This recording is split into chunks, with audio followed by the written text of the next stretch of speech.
If your garden hose leaks at a connection, and if it was leaking on the female end that connects to the spigot, you replace the washer.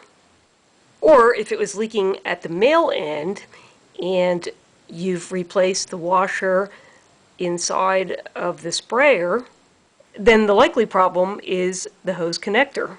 If you haven't tried replacing those washers, I have a video that shows how to do that.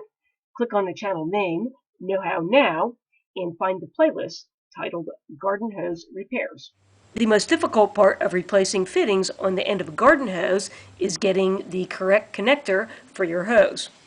In the United States, the threads on the hose ends that connect to either the faucet or the sprayer are standardized.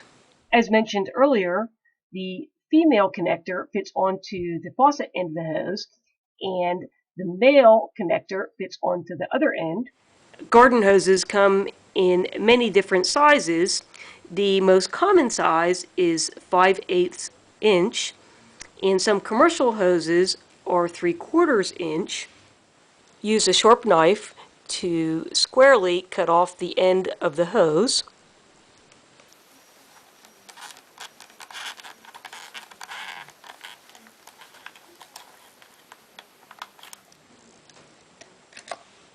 If you have a local hardware store with knowledgeable staff, you can just take this end and get some help on getting the correct fitting.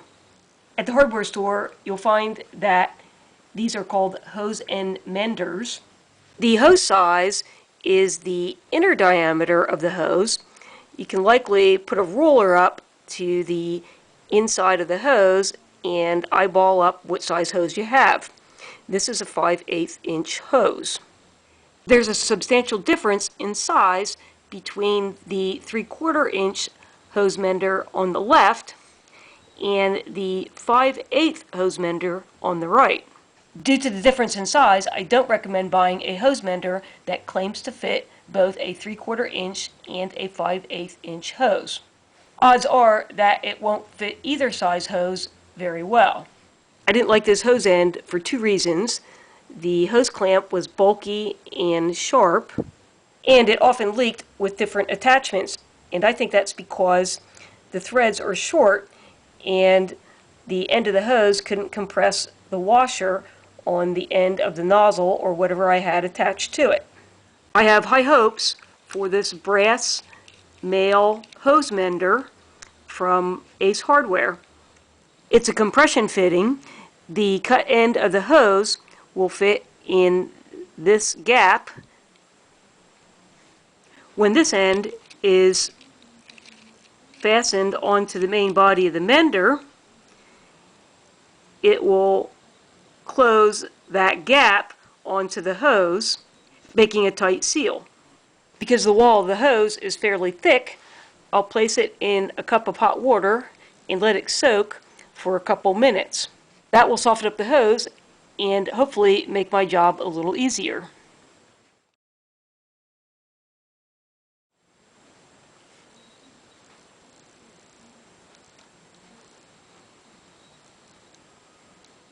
This was the nicest mender that I've found so far, and it was only $3.99.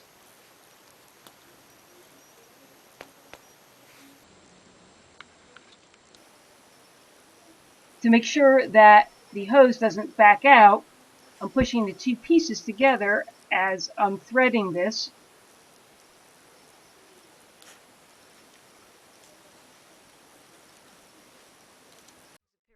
Give it a final tightening with a wrench. If you don't, then it's likely that when you try to remove the sprayer or anything you have attached to the end, it'll turn the fitting loose.